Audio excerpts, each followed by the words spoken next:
Our protagonist finds himself awakening in the body of a noble who's a complete failure. Liam. The shock of being in a child's body sends him into a panic. His father, though irritated by the outburst, happens to be in a decent mood and merely orders Liam to sit down and avoid being a disgrace, struggling to process the surreal situation. Liam convinces himself it must all be a dream and that he'll wake up soon. However, when the next morning arrives and he's still trapped as Liam Hamilton, it becomes clear he has no choice but to come to terms with his new reality. A little while later, his personal maid comes into his room to help him get dressed. Liam asks her a few questions and finds out that he's the fifth son of a count and that the party yesterday was to celebrate the birth of his new baby sister. Later that day, Liam is having a chat with his older brother, Bruno, to try and piece together a bit more about his current life.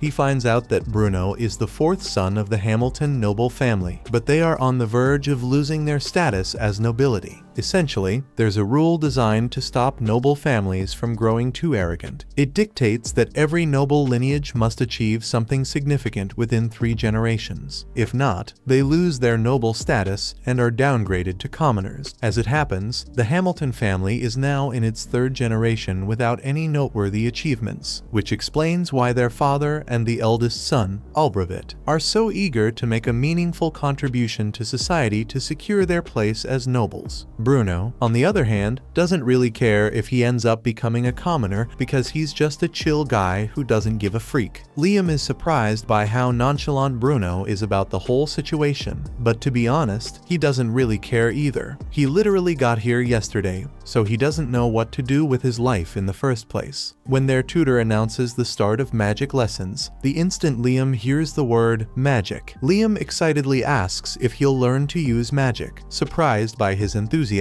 Bruno mentions a collection of grimoires in the storeroom, but warns that most people lack the aptitude for magic. Still, the instructor encourages Liam to study, as understanding magic is valuable even without the ability to use it. Liam goes to find his maid and asks her to show him where the grimoires are. She leads him to the mansion study, and Liam is amazed by the sheer volume of knowledge present here. He looks through the shelves and finds a book about basic fire magic. He opens it and decides to try it out. After following the instructions in the book, Liam is able to create a flame on the tip of his finger, which is really impressive for a first attempt. Liam heads to his father's office to request permission to access the grimoire library, but his father, clearly uninterested in engaging with him, dismissively says Liam can do whatever he wants. While the exchange is somewhat discouraging, the key takeaway is that Liam now has permission to use the library. Over the following days, he dedicates himself to mastering all the basic elemental spells. In time, he becomes proficient enough to cast the spells without needing to reference the grimoire. Bruno is astonished because he can't use magic at all. He tells Liam he is amazing, and soon enough, he will be able to make a name for himself. However, Bruno is curious about Liam's motivations and asks him if he's trying so hard to learn magic because he wants to become the next family head. After all, that may make him a target for their elder brother, but Liam has no interest in the family politics of succession. He just thinks magic is cool. Having mastered all the beginner spells, Liam decides to move on to learning ice magic. However, as he's leaving the library, his father calls for him. It seems word of Liam's talent for magic has reached his father's ears, and despite showing little interest in him just a few days ago, his father is now suddenly very intrigued by him. He asks for a magic demonstration, so Liam shows him that he can cast magic without needing to open a grimoire. The Count is elated because he might be able to use Liam to secure their family's position. From now on, he tells Liam that he is allowed to use whatever resources he may need for his magic studies. Out of nowhere, a report arrives that a certain man has been spotted on Hamilton territory. The Count immediately commands the soldiers to mobilize and capture him. Judging by the urgency, this individual seems to pose a significant threat. However, that doesn't concern Liam, so he simply heads back into the forest to continue practicing his magic. While he's walking out into the woods, he finds a man sitting under a tree. The man seems a little on edge. Once he spots Liam, he asks if Liam is a member of the Hamilton family here to capture him. Liam confirms that he is indeed a member of the Hamilton family, but he has no interest in capturing him. He doesn't even know who the guy is to begin with. The man relaxes upon realizing that Liam isn't after him, but then he notices the grimoire in Liam's hands and asks if he's studying magic. Liam confirms and explains that he plans to keep practicing, as constant training is the best way to improve. Just as Liam is about to leave, the man stops him and asks if he's interested in learning a more efficient method of using magic. Intrigued, Liam presses him for details, and the man demonstrates a technique that enables him to wield 5 different types of magic simultaneously.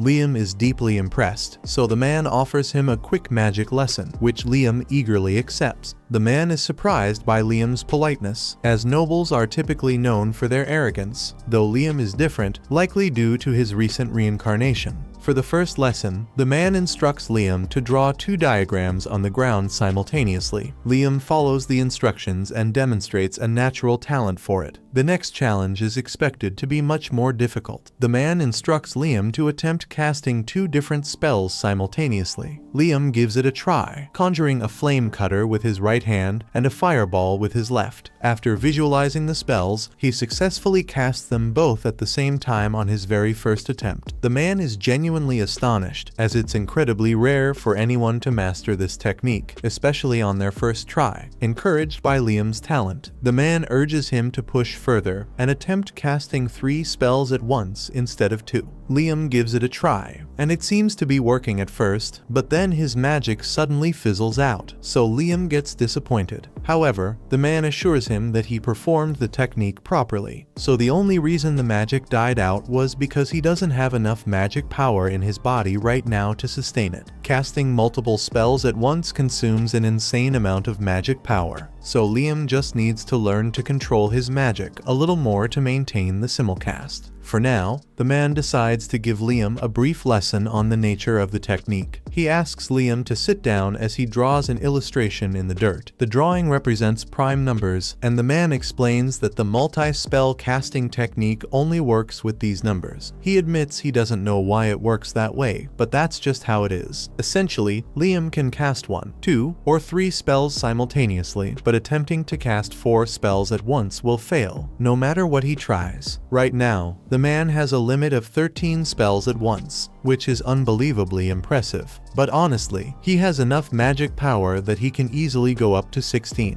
However, due to the prime number rule, he can't activate any higher simulcasting until his magic power can accommodate 17 spells. Liam is currently 12. So the man is confident that with a solid training routine, Liam will be able to raise his magic power to great heights. To help him with that, the man offers him a special ring. The ring is essentially a colossal grimoire, packed with countless spells that Liam can study whenever he pleases. Excitedly, Liam slips the ring onto his finger, and over 300 spells flood into his young mind. Eager to test them out, he faces the forest and activates the wind shot spell, unleashing a powerful gust of wind. Thrilled with the result, he turns back to thank the man, only to realize the man has vanished without a trace. Just then, Liam's mage shows up and warns him that it's dangerous to be out in the woods alone right now. Apparently, there's a suspicious man on the loose, so she tells him to be careful about talking to strangers. But that aside, she came here to give him a grimoire his father wants him to have, so she hands him the book and walks off to return to the mansion. The man suddenly reappears behind Liam, prompting Liam to ask where he had gone just a moment ago. The man explains that he never actually left. He was using invisibility magic to stay hidden, as it's crucial that no one discovers him here. Moving on, he comments on how fascinating the grimoire Liam has just acquired and offers to teach him something new. He instructs Liam to open the grimoire and attempt summoning a spirit while wearing the ring he had just given him. When he summons a fire spirit, it gets absorbed into the ring. He does the same with all the other elemental spirits so he can ask for their help later. But by the time he's done, he realizes that the man is gone, and this time he won't be coming back. Before he left, he wrote a message for Liam in the dirt and told him, Keep training your magic, and you will surely become a great mage in the future. And by the way, don't snitch on me. If anyone asks, I was never here. Liam doesn't know much about the man, but there's no denying that he gained more knowledge in one afternoon than he could have ever acquired on his own. For that reason, he will always regard the man with deep respect as his master. A month after meeting his master, Liam has improved significantly in his magic skills through consistent training. Bruno is astonished to find that Liam has produced white charcoal, a difficult and valuable material requiring extreme precision, using only magic. He is further impressed when he notices Liam also has a bag of Lecro crystals. These are crystals designed to restore depleted magic power. Bruno asks if Liam created them on his own, and Liam confirms it, though he admits it was challenging to perfect the technique at first since it requires casting 5 types of magic simultaneously. However, he eventually managed to get it right. Bruno is pleased to see how talented his younger brother is, as it reassures him that Liam will likely do just fine on his own. As for Bruno, he's getting married soon, so he won't be around anymore. Liam is shocked since this is the first time he's hearing about any marriage, but Bruno explains that he is marrying into a low-ranking noble family. They have less money than the Hamilton family, but he will have more freedom there, so he's happy with the arrangement. Liam doesn't know how to feel about this, but he says he's happy for Bruno. Before leaving, Bruno decides to offer Liam some advice. He explains that their father had hoped for a daughter, intending to marry her into the royal family to solidify the Hamilton family's status as nobility. However, when Liam was born a boy, their father considered him a failure and resolved to try again for a daughter instead. In the meantime, their father grew increasingly anxious about the family's position, so in a desperate attempt to achieve something, he sent out a force of 1,000 men to slay a monster that had been sealed away in the forest. However, that plan failed miserably, resulting in the loss of over 90% of the forces. Their father is still trying to gain an achievement for the Hamilton family, but personally, Bruno thinks the family is doomed. He wants Liam to think about a way to live independently. Liam takes Bruno's advice about becoming independent to heart and starts selling his creations to earn his own income. This turns out to be a smart move, as the white charcoal proves to be a valuable commodity and sells for a good price. However, Liam realizes he'll need something even more lucrative if he's going to make enough money to support himself fully. Since he's in town already, Liam decides to take a break at a noodle shop and asks for a bowl of ramen. The shop lady prepares one bowl for him, and Liam absolutely loves the taste, and so do a lot of people in town. But all the noodles here are made from scratch and don't last very long, so Liam comes up with a great idea to make some extra profit.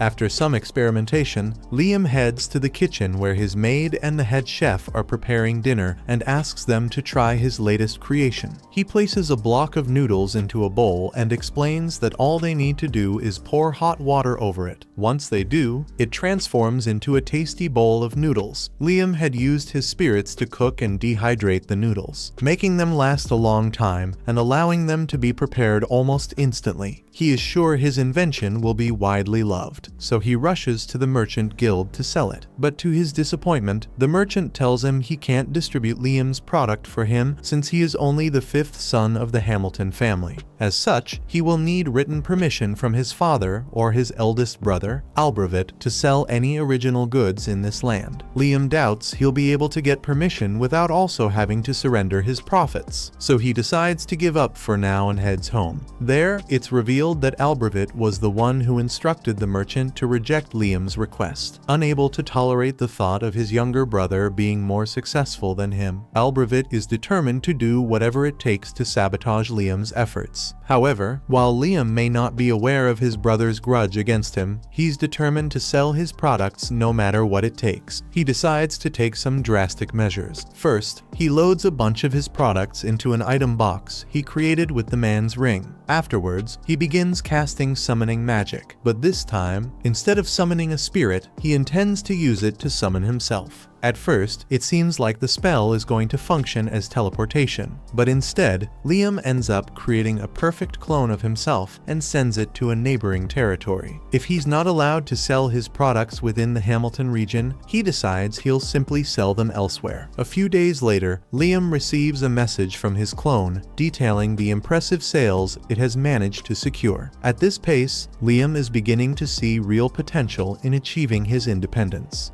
When Liam isn't busy selling his wares, he spends his time practicing attack spells using his clone. He's finally managed to master the control of the magic missile spell, which leaves him feeling quite proud of himself. Suddenly, he hears the sound of someone approaching. Quickly dispelling his clone, he heads out to see who it could be. To his surprise, the visitor turns out to be Albravit. Albravit wastes no time and immediately asks Liam what he wants to become in the future. Liam knows Albravit is only asking because he wants to figure out if Liam is really a threat to his position as the successor of the family. But as mentioned before, Liam has no interest in family politics, so he tells Albravit that he wants to become independent in the future. Albravit is relieved since he won't have to compete with Liam for succession rights if he becomes independent. To help him become independent as quickly as possible, he offers to put in a good word for him so he can join the Hunters Guild. Later that day, Liam makes his way to the Hunters Guild. The moment he steps inside, all eyes turn toward him, as the hunters doubt that someone as young as Liam belongs there. Ignoring their stares, Liam approaches the front desk to meet the guild master, who has already been informed about him by Albravit. Despite this, the guild master insists on testing Liam's abilities. He instructs Liam to cast an offensive spell at him, using any incantation he chooses. However, Liam is completely baffled, as he's never heard of incantations before and has no idea what the guild master is referring to. The guild master had been expecting Liam to be slightly stronger than average since Albravit recommended him. However,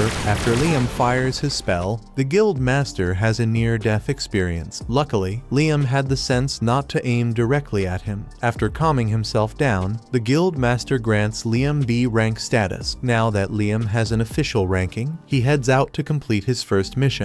But before he leaves, he is approached by a girl. She introduces herself as Asuna and is clearly impressed by Liam's skills. She then asks if he would like to team up with her. While Liam had originally planned to venture out alone, he doesn't see any harm in having a partner, so he agrees to her proposal. Overjoyed by his response, Asuna excitedly grabs his hand and starts leading him away to get started. However, Liam is left confused, as neither of them has actually been assigned a mission yet. Asuna explains to him that missions are only handed out to parties that are a rank or higher. The rest of the ranks have to go out and slay dangerous monsters for a reward. As luck would have it, they just so happen to run into a wolf monster. Unfortunately, it turns out to be an entire pack of wolves, so Asuna isn't sure they'll be able to handle this many. Liam, on the other hand, thinks this should be an easy victory with the two of them. He asks Asuna to finish the wolves off once he has incapacitated them. Liam summons a pair of earth spirits and cleverly uses them as bait to draw the wolves' attention. When the wolves bite down, Liam commands the gnomes to expand, effectively locking the wolves' jaws in place. With the wolves immobilized, Asuna is free to take them down one by one. By the end of the fight, they've successfully eliminated a total of 42 wolves. When they present the carcasses to the guild master, he's thoroughly impressed by their teamwork and skill, so much so that he offers them a special mission. There's apparently an important person coming to town in a few days, so he wants Liam and Asuna to take out an armored caterpillar that has been blocking the path. There would be a disaster if an important person were to get hurt while visiting their town, so Liam takes this mission very seriously. They find the caterpillar fairly easily, but no matter what they try, they can't seem to kill it. All Asuna's strikes and all Liam's magic just bounce off its tough shell. If this keeps up, they'll never be able to take the thing down. During a break, Asuna jokingly remarks that the only thing capable of piercing the caterpillar's tough armor would be a meteor. Of course, she adds, there's no way they could summon a meteor strike here. Her comment sparks a brilliant idea in Liam's mind. He asks Asuna to draw the caterpillar's attention while he prepares something. Although she has no clue what Liam is planning, Asuna trusts him and begins distracting the caterpillar. Once it's in the perfect position, Liam opens his item box and releases a massive boulder, crushing the caterpillar in a single, decisive blow. The method was so effective, in fact, that they managed to kill a second caterpillar. Liam was worried there might be more caterpillars around, so he used a search spell after killing the first one, and sure enough, he found the second lurking nearby and killed it too. The guildmaster is so impressed with Asuna and Liam's performance that he offers to give them 5 times the original reward. A few days later, on the day the important guest is scheduled to arrive, Liam, Asuna, and many of the townspeople gather outside to catch a glimpse of the visitor. Liam's father and Albervit are also present to formally welcome their guest. Strangely enough, the man seems to take a particular interest in Liam. After a series of events, the man ultimately requests a private meeting with Liam, leaving him utterly confused about the reason behind it. The man introduces himself as James Stanley and wants to get straight to the point. He asks Liam how he got Raymond's ring, suspecting Liam must have stolen it. Liam gets up and yells that he would never do such a thing to his master. He explains the whole encounter he had with the man in the forest. After hearing the story, Stanley finds it really amusing since it sounds exactly like something Raymond would do. He apologizes for accusing Liam of theft since he hadn't realized Raymond took on a student. Since he's already there, Stanley decides to test just how strong Raymond's student really is. He instructs his assistant, Simon, to stand in the corner and challenges Liam to fire his most powerful spell at him. Accepting the test, Liam positions himself and begins preparing to cast his magic missiles to enhance the spell's strength. He chooses to incorporate an incantation he recently learned. This technique amplifies the magic power of a spell, with the best results coming from words that hold personal significance to the caster. Liam begins reciting the names of his favorite idols. The incantation evidently works because Liam's spell casting is boosted from the usual 7 missiles to 11 at once. Poor Simon can't handle it, so the attack breaks through his shield and he gets hit. James is impressed with Liam's capacity for high-volume magic, so he offers him a reward and says he will be granted the status of a knight. Becoming a knight signifies that Liam is now independent, meaning Albervit will likely stop keeping an eye on him since he's no longer a threat to the line of succession. Meanwhile, James, who knows Raymond quite well, points out that Raymond has a penchant for playing practical jokes. He asks Liam if he's experienced anything like that recently. Now that he thinks about it, while training to master his item box, Liam accidentally used it to drain the lake in the forest. When he did, he discovered a letter left behind by Raymond. The letter was addressed to Liam and said that Raymond had wanted to give him 100 kilograms of gold as a graduation gift, but it all sank to the bottom of the lake. Instead, he decided to turn the gold into gold dust and mix it into the river. Liam thinks it was just a waste of all that gold to dump it into the river, but from what James knows about Raymond, there's probably more to it than just a practical joke, so it might be worth looking a little deeper into it. Taking James' advice, Liam returns to the lake and decides to drain all the water again. This time, he comes up with the clever idea of using his item box to separate the gold dust from the water. As he does, a hidden door is triggered. Inside, Liam discovers a note from Raymond explaining that the maximum level grimoire hidden there is Liam's true graduation gift for solving the riddle. Raymond admits that he was never able to master it himself, but he believes Liam might be able to make good use of it. Liam takes a look at the grimoire and finds an interesting spell called Another World. After several hours of trial and error, Liam finally manages to get the spell to work. The Another World spell creates a separate dimension over which Liam has full control. He can open a gateway anywhere, and no one can enter without his permission. Liam is overjoyed by all the amazing things he could do with this spell. As soon as he has the chance, he goes out hunting with Asuna again. This time, they face off against a massive frog. Liam starts by summoning his fire spirits to attack, but their efforts aren't enough to take the frog down. In response, the frog begins charging its ultimate attack. Just before the attack lands, Liam quickly pulls Asuna into his pocket dimension, shielding them both from the frog's devastating electrocution. Once the frog exhausts all its energy, they seize the opportunity to finish it off. A little while later, they return to the guild with the frog's magic stone. The guild master can hardly believe they managed to pull it off. That quest was a rank, so he at least expected them to struggle a little, but it looks like it was barely a challenge for Liam. Asuna gets upset at the guild master because he keeps referring to Liam alone, even though she fought alongside him. The guild master apologizes, admitting that since Liam handled most of the work, he almost forgot Asuna was even part of the team. Noticing that Asuna feels frustrated about being so much weaker than Liam, the guild master suggests a solution: Liam should make Asuna his slave. Both Liam and Asuna immediately reject the idea, as becoming a slave would mean Asuna would be forced to obey any command Liam gives. However, the guild master then explains that if Asuna became Liam's familiar instead, her strength would automatically grow in proportion to his. As soon as she hears that, she's on board with becoming Liam's slave. Sure, she won't be able to refuse if Liam ends up making pervy requests, but Asuna trusts that he wouldn't do that. Even if he did, she wouldn't mind. They end up creating the contract, and once it's done, Asuna immediately disappears. Everyone is shocked, but then she reappears behind Liam and explains that she just moved really fast. After the contract was established, Asuna heard a voice in her head that told her a unique skill had been acquired: Speedster. Liam finds this idea fascinating so much so that he's eager to test it out again. However, forming familiar contracts comes with the drawback of enforcing obedience, making it difficult to find someone willing to give up their freedom in exchange for a skill. Luckily, Asuna knows just the right person for the job. They visit her friend Jody and explain the entire situation to her. Since Jody doesn't have much going on at the moment, she agrees to become Liam's familiar. After the contract is finalized, everyone immediately asks if she's unlocked a unique skill as well. Rather than tell them what it is, Jody walks out of the guild and returns with 2 sandwiches. She gives one of the sandwiches to a guy with a broken hand, and the second he eats it. His arm recovers. Jody explains that her unique skill allows her to heal people with the food she makes. A few days later, Liam has another meeting with James, who informs him that Princess Scarlet is planning to visit. Liam is baffled as to why the princess would travel all this way just for someone like him. James, however, reminds him that he successfully completed an rank quest, can cast up to 11 spells simultaneously, and has the ability to grant unique skills to others by becoming their master. The princess is especially curious to see Liam demonstrate the abilities of his slaves. However, Liam outright refuses to do anything of the sort. James is stunned that Liam would even consider rejecting a request from the queen herself. However, Liam stands firm, explaining that while Jody and Asuna may be his familiars, they are also his friends, and he refuses to turn them into a spectacle for anyone's entertainment. Realizing Liam won't change his mind, James concedes and tells him he's free to go. After Liam leaves, it's revealed that the maid who had been quietly serving them throughout their conversation was, in fact, the princess in disguise. James apologizes to the princess for Liam's refusal, but to his surprise, she finds it intriguing that Liam would defy royalty to stand up for his friends. That said, she's curious to see if he'll maintain the same stance when speaking to her directly. The following day, Liam is summoned to an audience with Princess Scarlet, who is no longer in disguise. Liam knows he must tread carefully with his responses to her. Upon entering her palace, he kneels respectfully before her, but Scarlet wastes no time and gets straight to the point. She orders a seat to be brought for Liam, and remarks that she's heard of his impressive feats defeating an armored caterpillar and a giant frog. What catches her attention the most is his ability to kill the frog without relying on high-level magic, a feat no one else has accomplished before. However, her curiosity extends further to Liam's familiars, and she promptly asks him to demonstrate their abilities. Liam can tell that she's trying to use her authority to force him to obey, but he can't accept her request. Scarlet asks him if he really intends to refuse a direct request from a noble, regardless of what the consequences may be. Liam remains firm in his answer, and absolutely refuses to turn his friends into a circus act. He is fully prepared to face Scarlet's wrath for refusing her, but to his surprise, she bursts out in laughter. Liam is the first person she has met who stays true to their morals even in the face of higher authority, and she finds that really amusing. To reward him, she declares that from this moment on, Liam will be given the title of Baron. Liam panics, feeling unworthy of such a title, but Scarlet has taken a liking to him, and as the princess, she can do as she pleases. With this decision, Liam's family will not lose their noble noble status. But Scarlet has something else in mind for him. She offers him a familiar contract grimoire, which excites Liam far more than the prospect of becoming a baron ever did. Overjoyed, he thanks Scarlet sincerely and happily sets off to begin practicing with his new grimoire. A little while later, Liam is sitting out in the forest while reading the grimoire, and he is able to use the spells inside pretty easily. However, until he masters the book, his contracts won't be permanent. While he's still practicing, he notices Bruno walk up to him and is really surprised since Bruno got married and left home a while ago. Liam asks Bruno why he's here, but Bruno doesn't have a specific reason. He just wanted to come hang out with his brother, mainly to congratulate Liam in person for becoming a baron since it's a massive accomplishment. Bruno tells Liam that he basically outranks their father now. Liam doesn't understand what he means since their father is a count and Liam is only a baron. Bruno explains that, although barons rank below counts, this country divides nobles into distinct categories: those who achieve something significant and earn their titles through merit, and those who simply inherit their rank. Naturally, the nobles who earn their titles are held in higher regard. Liam hadn't realized this was how the system worked, but even if it means he now outranks his father, it doesn't matter much to him since his main focus is on learning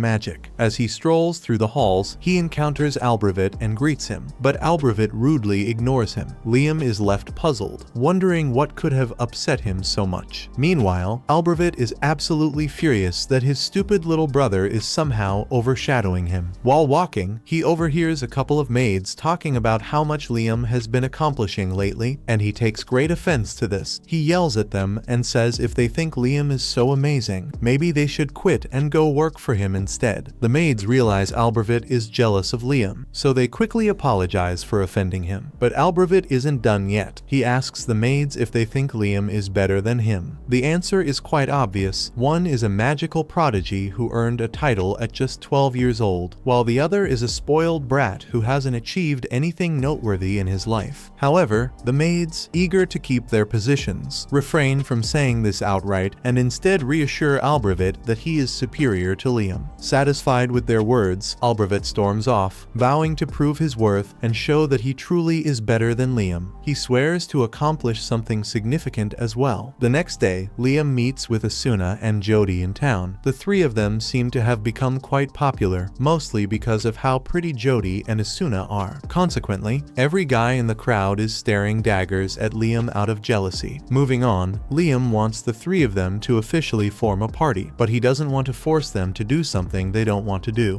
so he asks if they're okay with it. Neither Asuna nor Jody have any reason to object to Liam's idea, so they agree to form a party with him. Later that day, they all head out into the forest on a mission. Jody fires her bow, landing an arrow in a wolf's neck, and as it weakens, Asuna charges forward and finishes it off with her sword. Liam praises Asuna, noting how much faster she has become since becoming his familiar. On the topic of improvements, Jody points out that she no longer suffers from old lady vision thanks to the contract making her young again. Liam jokingly asks if having improved vision is always a good thing. For Jody, the answer is a resounding yes, especially as an archer. Better eyesight is invaluable. Hearing this, Liam raises his hand and casts an enhancement spell on Jody's eyes, greatly increasing her ability to see farther than ever before. Asuna asks Liam about what he just did, so he explains that he just used a basic enhancement spell to give Jody better vision. Asuna thinks that sounds really cool, so she asks Liam to cast an enhancement spell on her as well. However, Liam doesn't think that's such a good idea. He could probably enhance Asuna's combat power, but it would be risky since there's a high chance she would break her bones under the stress of her new strength. Something like boosted vision, on the other hand, has no real drawbacks. With her 20/20ths vision, Jody can practically snipe anything within the range of her bow, and it's all thanks to Liam, so she's really grateful. After a long day of hunting, Liam and his group return to the guild, only to find the place in utter chaos. Curious and alarmed, they ask what happened and are informed that Albrecht caused a massive disaster by breaking the forest seal. Liam quickly pieces together that Albrecht must have tried to defeat the monster sealed in the forest, driven by his twisted jealousy. Feeling partly responsible for what happened, Liam rushes to the forest to assess the damage. When he and the others arrive, the scene is far worse than they could have anticipated. Dozens of soldiers lie severely injured, and many more have already lost their lives. Liam is utterly horrified by the devastation. He then spots Albrecht lying on the ground, injured, and runs over to check on him. However, as soon as Albrecht sees him, he gets up in a frenzy and starts yelling that he hasn't failed yet. Just then, the guild master takes a stick and whacks Albrecht over the head, stating that the situation is already crazy enough as it is, and he doesn't need a crazy, insecure noble running around. Once Albrecht is taken away, the guild master approaches Liam and tells him he's glad he came. Asuna asks him about what's going on, so he explains that the dragon fiend Radon used to be sealed inside these woods thanks to the hard work of Liam's great-grandfather. However, Albrecht undid that seal in a failed attempt to kill Radon, so it's now on the loose. They know how to reseal the beast, and the guild master has already assembled everyone needed for the task. However, one major obstacle stands in their way: Radon's offspring. The young Radons are the true culprits behind the devastation seen here. If the smaller ones can cause such destruction, it's terrifying to imagine the havoc the real Radon could unleash. Fortunately, having been sealed away for so long, Radon will take about a week to recover his full strength and launch an attack. If they can reseal him before that happens, they might be able to prevent a catastrophe. Liam plans to help as much as possible, so he races over to Radon's location and finds him being guarded by the three little Radons. The little Radons aren't that big, so Asuna decides to try her luck and runs in for an attack. However, as she does so, one of the little Radons shoots a fireball at her. Although she manages to dodge it, the tree behind her gets completely vaporized. Liam then tries using his magic missiles to attack, but the Radons use their fireballs to counter. Liam doesn't know what to do anymore. His strongest attack spell did not affect them. Still, Liam has one last trick up his sleeve. He commands Asuna to grab Jody and get away. As the Radons charge toward him, Liam opens his another world gate just in time, causing them to fall in and trapping them inside. The guild master is stunned that Liam managed to defeat all three of the young Radons on his own, and Liam himself can hardly believe it. It was an incredibly close call, with the little Radons no longer posing a threat. The guild master orders everyone to begin the process of resealing Radon once more. While that's going on, Asuna and Jody return to Liam's side, and he's relieved that they are all right. They ask him about the spell he used to defeat the little Radons, so Liam explains that it's a spell that creates a separate dimension. He trapped the little Radons in there, but there's no risk of them escaping since, at his current level of mastery, whenever he closes the gate, everything inside the dimension disappears. At that moment, Liam hears a voice in his head, and in the blink of an eye, he is pulled into Radon's mind. Radon addresses Liam as a human with an immense soul and demands to know who he truly is. Confused, Liam insists that he's just an ordinary human. However, Radon is unconvinced, pointing out that Liam's body and soul are clearly mismatched. This leads Liam to consider that Radon might be referring to his reincarnation into the body of Liam Hamilton, sparking hope that Radon might hold some answers about the mystery. Unfortunately, Radon reveals that he knows nothing about it. However, what he does know is that Liam's life is bound to be an interesting one, so he offers to make a deal with him. Radon wants to accompany Liam through his life and promises that he will not bring any harm to Liam or those around him if he agrees. In fact, he offers to help Liam build on top of the skills he already possesses. Liam doesn't sense any animosity coming from Radon, so he ends up agreeing to the deal. All of a sudden, Radon's body dematerializes and is absorbed into Liam's soul, leaving a dragon mark on his hand. Liam can feel the power of Radon flowing through his body, so he decides to do a little test run and fires his magic missile into the sky. To his surprise, he is now able to control and fire 17 spells at the same time. It must be thanks to the power boost Radon granted him. However, wielding Radon's power appears to have some unintended consequences, as everyone around Liam starts experiencing severe headaches from the overwhelming density of his mind. mana. Realizing that he is the source of their discomfort, Liam quickly suppresses his mana and apologizes for his thoughtlessness. To demonstrate his sincerity, he offers the guild master 10 kilograms of gold dust, instructing him to use it to cover the medical expenses for those who were seriously injured during the battle. Later that night, Liam has a meeting with his father. His father is really grateful for what Liam did, as it prevented a great disaster caused by Albrecht's close-mindedness. He also heard that James is still in town, so word of Liam's great accomplishment should reach the royal capital soon enough. That night, Liam goes to bed, and by the time he wakes up the next morning, he discovers that 2 new spells have appeared in his mind. Filled with excitement, he hurries outside to test them. After several hours of practice, he manages to successfully cast one of the spells, summoning a small radon. With some additional practice, Liam is confident that he can train the little radon to be effective in combat. But for now, it's nothing more than an adorable pet. While Liam is playing with the little radon, Princess Scarlet happens to walk up behind him. She immediately recognizes the magic Liam just used as holy magic. Scarlet already knew Liam was impressive, but to think he would be capable of using holy magic at such a young age amazes her. Anyway, that's not why Scarlet is here today. She is here to give Liam his reward for defeating the Dragon Fiend. Scarlet had personally hoped to grant Liam a higher noble title, but the other nobles strongly objected to the idea of a landless child receiving so many promotions in such a short time. As a compromise, she decides to award him the Order of the Phoenix, 3rd class. While present, she also expresses interest in hearing how Liam managed to defeat the dragon, as the specifics of his achievement might require her to officially declare him a national hero. The princess is utterly horrified when she learns that Liam absorbed the Dragon Fiend. She immediately questions whether she had been completely wrong about him. However, having witnessed him use holy magic moments before, she hesitates to make any definitive judgment. Regardless, she firmly instructs Liam to keep that detail a closely guarded secret at all costs. The following day, Liam is presented with a chest containing 3,000 gold coins as hush money. He's not entirely sure why the princess is so adamant about keeping him quiet, but he decides it's best to go along with her wishes for now. Of course, he had already received his hush money from the princess. Growing suspicious, James called for a meeting to question Liam about what happened. Liam initially tries to brush it off, denying that anything noteworthy occurred. However, for the princess to pay him such a large sum of hush money, it must have been a significant secret. James presses him further, and eventually, Liam cracks under the pressure, admitting that he can use holy magic. To prove it, he demonstrates one of his spells and explains that it can remove all negative status effects, including petrification and poison. James finds this incredible, though it's not entirely surprising, given that holy magic is regarded as a divine act of God. James asks Liam if he knows anything about the War of the Three Dragons, but Liam doesn't. So, James begins recounting the tale. Long ago, there was a battle between 3 mighty dragons that raged on until only one emerged victorious. According to legend, the dragon's triumph was largely attributed to its use of holy magic. Afterward, the dragon supposedly joined forces with a human, and its magic was instrumental in founding this kingdom. When James says join, Liam's first thought is that the dragon and the human got married and had children, but that's not the case. James clarifies, pointing out that Liam himself is a perfect example of what it means to join with a dragon. Now that he mentions it, Liam recalls that Radon did merge with his body, so technically, the 2 of them are joined. James tells Liam that he's essentially recreating the legend of this nation's founding. While that's undoubtedly incredible, there are more urgent matters to address. The Hamilton family's noble status was earned through their grandfather's supposed achievement of sealing away a dragon fiend. However, it has come to light that Radon was not a dragon fiend at all, but rather the founding dragon of the nation. This means Liam's family unjustly sealed the nation's founder. If this revelation were to become public, the Hamilton family's noble status would almost certainly be stripped away. Liam is determined to prevent that, knowing how desperate his father and Albrecht are to preserve their position. But there's something that James is even more concerned about, since there's a chance that Radon is angry about being sealed away, so he may be plotting his revenge against their nation. However, Liam has a little chat with Radon in his head, and Radon says he has no intention of retaliating against the humans, so all he is interested in is watching Liam develop. James says because this is terrific news, and it wouldn't be a stretch to say that Liam is the savior of the kingdom for being able to grab the attention of Radon. A short while later, Liam arrives at the guild, but before he can step inside, the girls pull him away. Confused, Liam waits until they're a good distance from the guild before asking what's going on. They explain that the guild is overflowing with applicants trying to join their party after hearing about Liam's defeat of a dragon fiend. Many of them had been pleading with Asuna and Jody to convince him. The two of them compiled a list of all the potential candidates, though, to be honest, none of these adventurers seem particularly impressive. Still, as the party leader, the final decision rests with Liam. After that, Liam decides to head back to his house to read through the list. But as soon as he walks through the door, one of the maids says she has something to show him. These are all requests from the girls of various noble families because they want to become Liam's wife. Liam had kind of expected this to happen since he's popular now, but this many is more than he's prepared to handle. Even his brother is bringing him a letter at this point. But thankfully, he's not the one trying to marry Liam. It's one of the relatives of the family he married into. While they're talking, Bruno asks Liam what he did, as it's definitely not normal to receive so many marriage proposals at once, even if he did defeat a dragon. The only people Liam has confided in about the holy magic are the princess and James. But the large sum of hush money the princess gave him has led the other nobles to suspect that something significant is going on with him. It's a bit of a hassle, but Liam can't deny that he's thoroughly enjoying all the newfound popularity. Later that day, Liam heads out into the forest with Jody and Asuna because he has something he would like to show them. He opens his pocket dimension, and upon entering, Asuna and Jody find a huge house in the middle of the room. Liam explains that he had a carpenter build it, and then he moved it in here using his item box, and that's all impressive. But Asuna is concerned that the house will just disappear like what happened with the little Radons back then. Liam explains that he has fully mastered this spell, and nothing inside will disappear anymore, which is why he put all this stuff in here. Liam gives Asuna and Jody a tour of the house, and they both seem to be enjoying it. However, Jody points out that the constant brightness in the place would make it difficult to fall asleep. This gives Liam an idea. He decides to summon a shade spirit to darken the area. While it does work, it works a little too well, plunging the entire house into complete darkness. To fix this, Liam summons a fire spirit to light the fireplace, but the result still looks more like a setting straight out of a horror movie. So he asks the shade if it can control the level of darkness it creates. Unfortunately, the shade is low level, so it doesn't have control over its darkness, and although a mid-level shade would be able to do it, Liam hasn't learned the spell to summon one yet. Asuna thinks it's a real shame that the low-level shade can't just become a mid-level one. That's when Liam remembers that his familiar contracts level people up, so he forms a contract with the shade, and it indeed levels up. The shade thanks Liam for forming a contract with it, and now as a mid-level spirit, adjusts the darkness in the area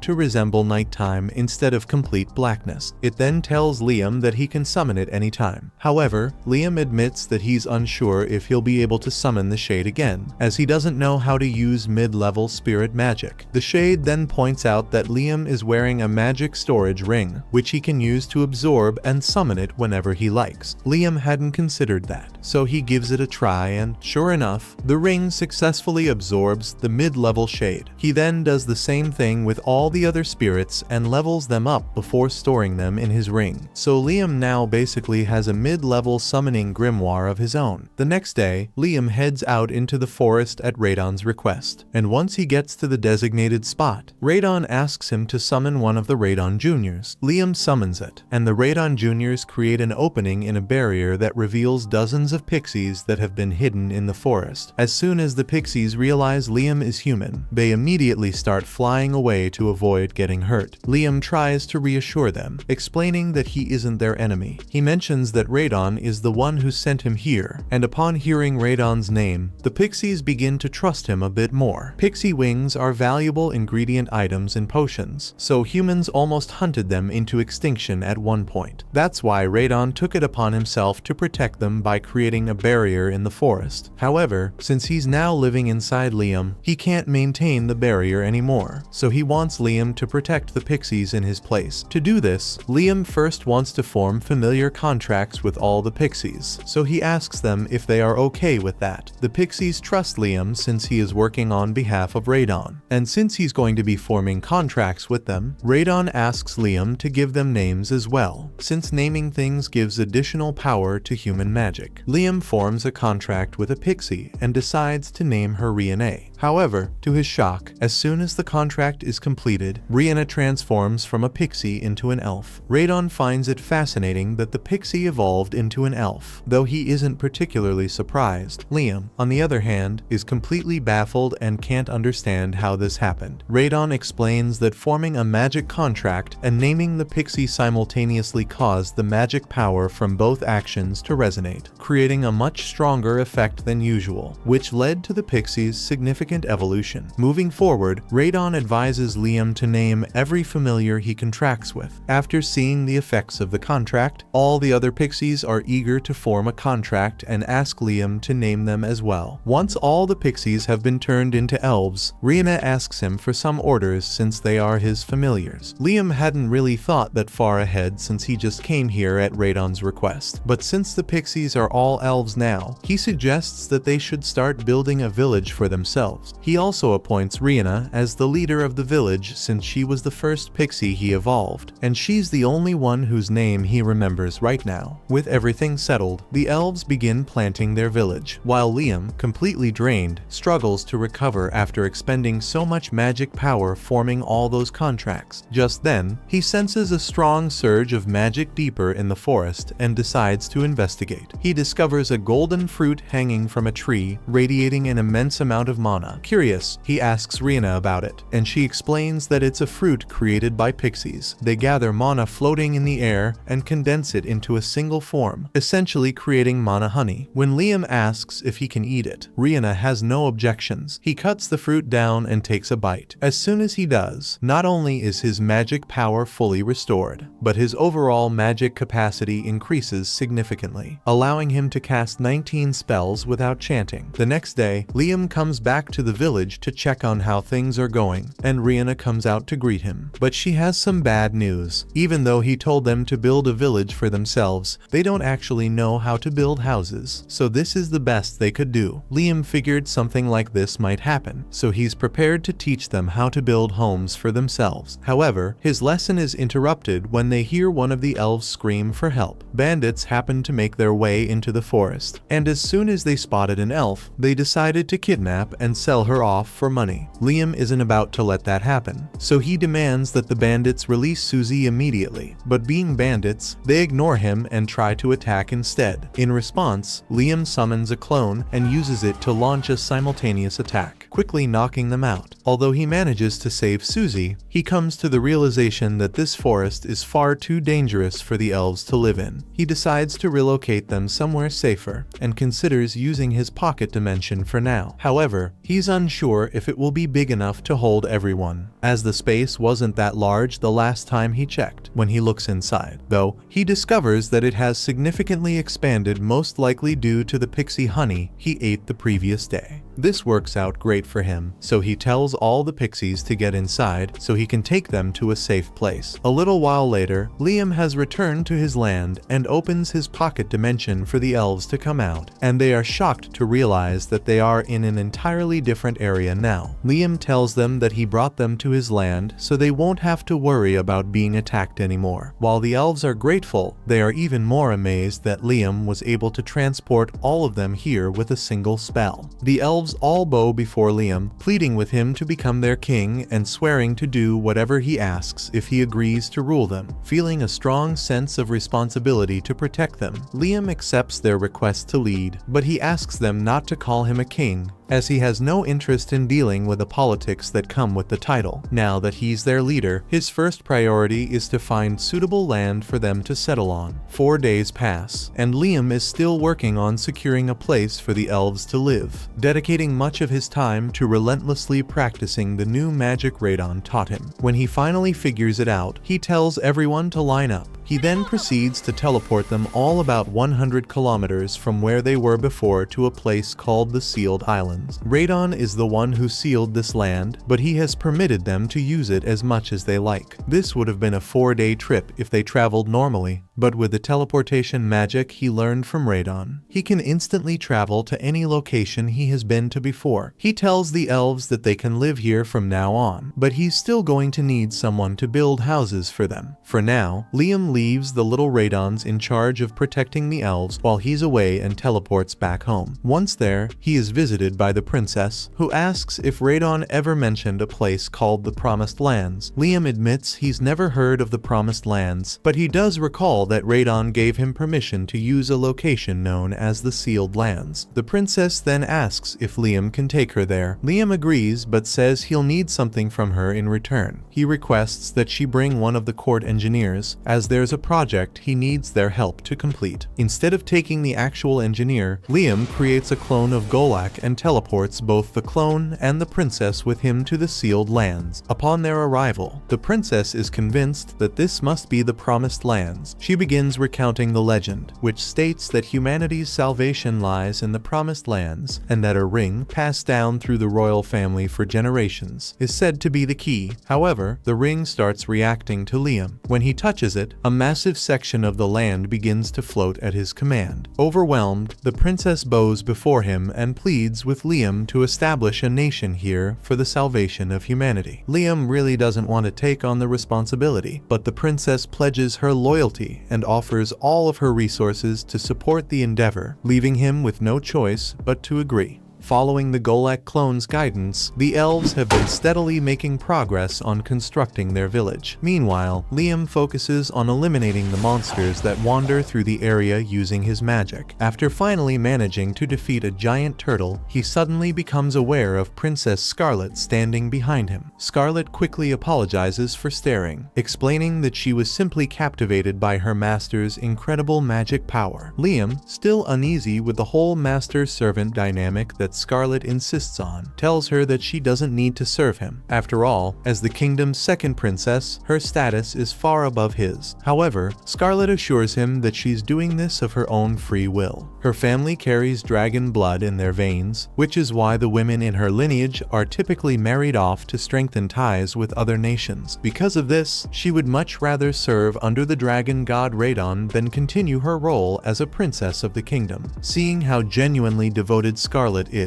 Radon takes a liking to her and instructs her to walk 1 kilometer north, hinting that she'll find something there that may interest her. Following Radon's instructions, Scarlet and Liam make their way through the forest until they come across the entrance to some ancient ruins. Venturing inside, they discover a massive metal dragon resting in the center of the room. As they step closer, the dragon suddenly stirs and appears ready to attack. Confused, Liam quickly turns to Radon and asks what's going on. Radon explains that this creature is one of the guardians he created, and it will undoubtedly attack them. However, if Liam can remove one of the ancient letters inscribed on its forehead, the dragon will become a loyal companion. That sounds simple enough, so Liam quickly teleports to the dragon's forehead and, using a holy lance, successfully pierces one of the letters, instantly disabling the dragon's defense mode. The dragon instinctively reacts to the dragon blood running through Scarlet's veins and chooses to obey her. Overjoyed, Scarlet gladly accepts the dragon as her guardian. However, when Liam mentions that he's heading back to the surface, Scarlet decides to stay behind for a while, as she doesn't want to leave her dragon alone until it has fully recovered from the wound caused by Liam's attack. Liam still can't get used to the idea of having someone as important as Scarlet serve him, but Radon suggests that Liam just needs to become someone equally as important. That way, it wouldn't be awkward anymore. But that's definitely easier said than done. At that moment, Liam senses a disturbance coming from the direction of the village the elves are constructing, so he immediately teleports over to investigate. To his shock, He arrives to find the village completely devastated. The elves inform him that the destruction was caused by a sudden attack from a group of wolfmen, and just as they finish explaining, the wolfmen reappear, demanding that the intruders leave this sacred land at once. Liam can tell that the wolfmen have mistaken them for intruders, so he tries explaining that they were given permission to stay here. But before he could say anything, the wolfmen proceed to attack him, so Liam is forced to teleport out of the way and defend himself with a little magic.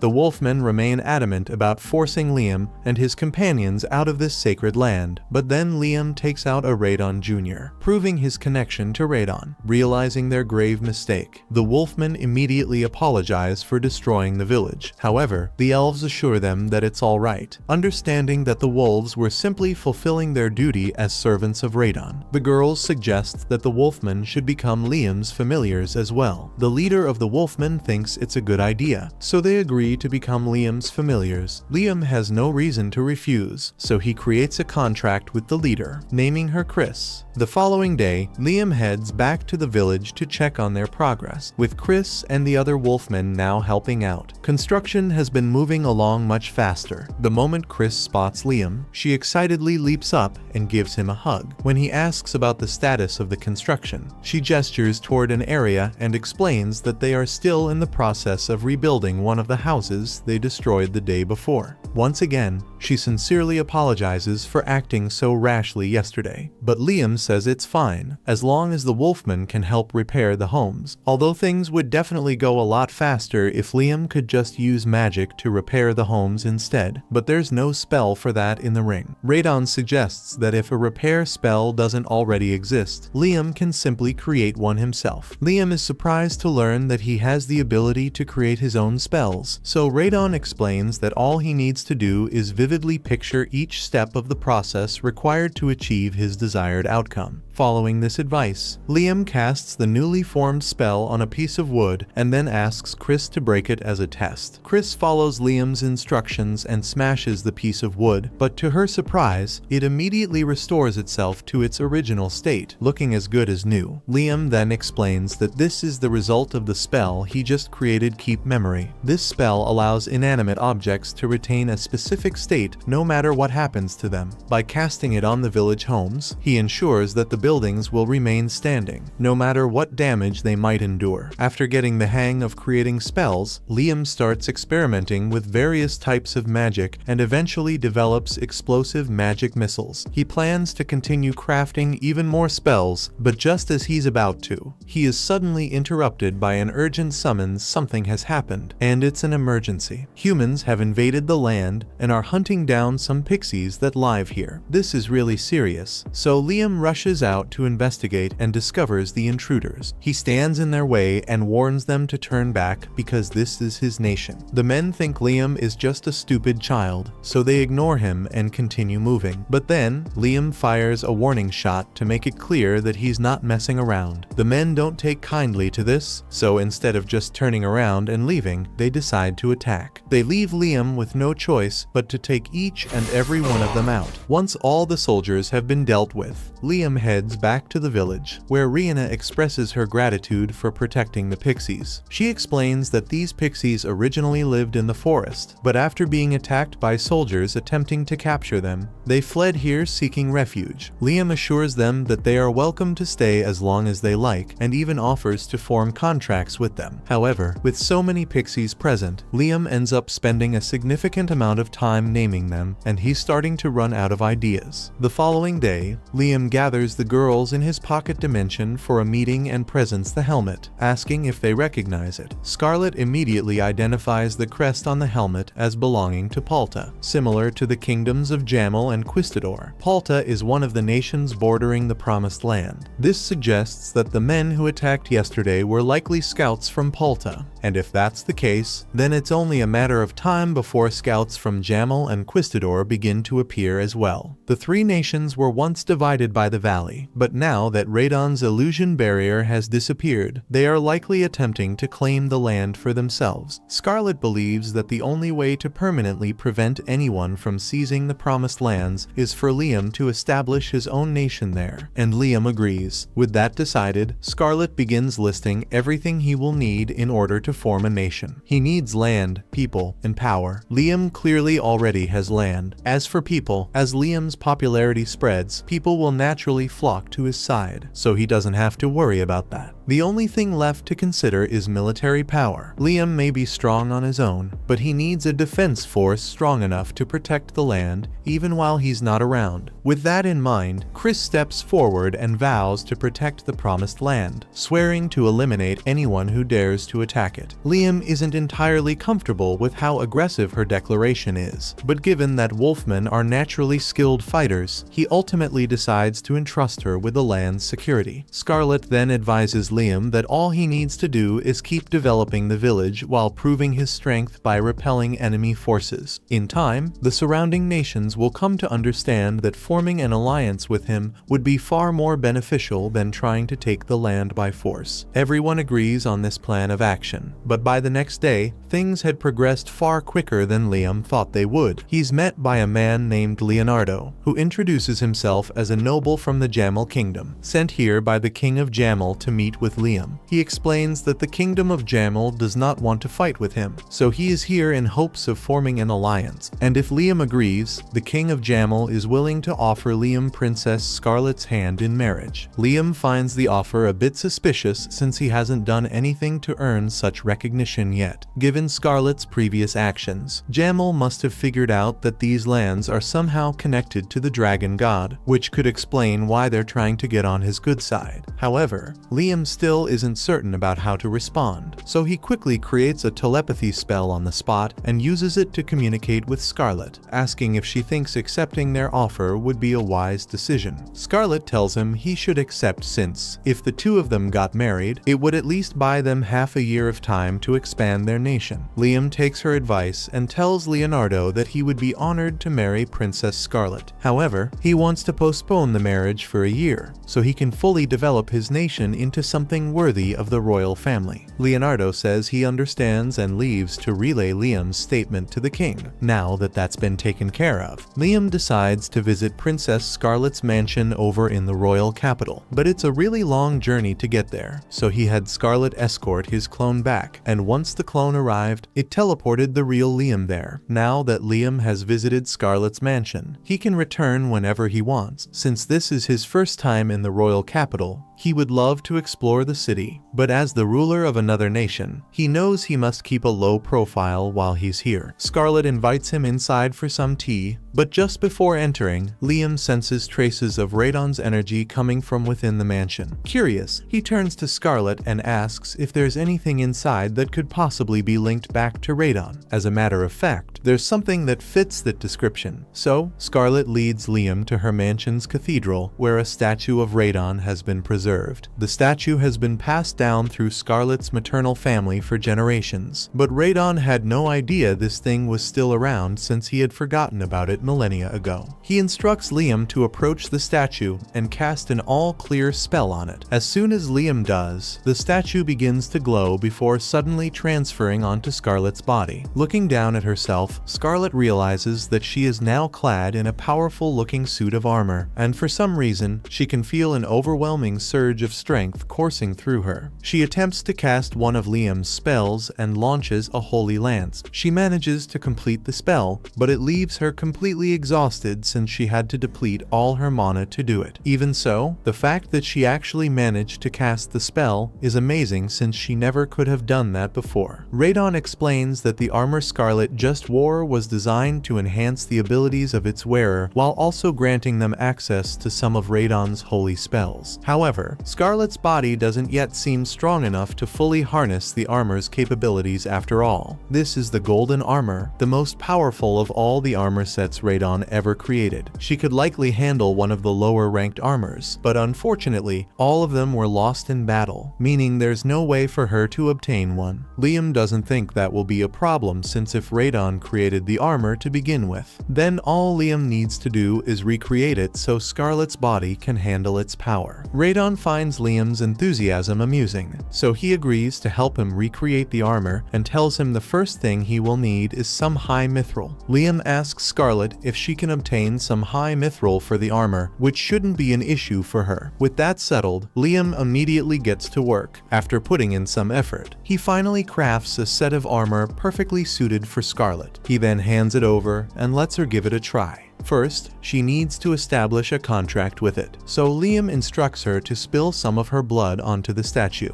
Once Scarlet follows his directions, her body is once again enveloped in magic armor, only this time she can cast Radon's spells without collapsing. Radon is impressed by how effortlessly Liam was able to replicate his armor. Since they're on the subject, Radon tells Liam about the most powerful armor he ever created, the Ruin Guardian. This is the very set he wore during the War of Gods years ago, and he urges Liam to give it a try, believing that he might be capable of handling it. Liam and Scarlet teleport back to the village, where Liam drips a drop of his blood onto the Guardian Radon before forging a contract with it. The Guardian Radon then transforms into armor, which Liam equips, enabling him to unleash 37 magic spells simultaneously. However, performing such a feat pushes Liam to his limits, causing him to collapse from mana exhaustion. Scarlet rushes over to check on him, but Liam reassures her that he's fine. Radon is highly impressed that Liam survived, as only 3 people have ever made it out alive after wearing that armor, and Liam is the first to successfully cast a spell while using it. If Liam can fully master the armor, he would possess the power to rule the world. Liam utilizes a few mana crystals to restore his energy, and while the Guardian armor proves to be quite useful, he decides to pause his training with it for the time being, storing it in his item box. Afterward, he teleports Scarlet back to the capital before teleporting himself to the village to check on the situation. At first glance, everything appears to be running smoothly, but suddenly, Rihanna approaches him with urgent news. It seems that a group of trolls has been sighted living near the village, and while this wouldn't usually be a problem, trolls tend to be either extremely friendly or highly aggressive. Unfortunately, the ones nearby belong to the latter category. They could become a serious threat to the village, but with emissaries from other kingdoms continuing to arrive, the best course of action would be for Liam to persuade them to join his village, preventing any potential conflicts between the trolls and humans. Liam makes his way to the trolls' location to see if he can negotiate with them, and upon his arrival, he is immediately confronted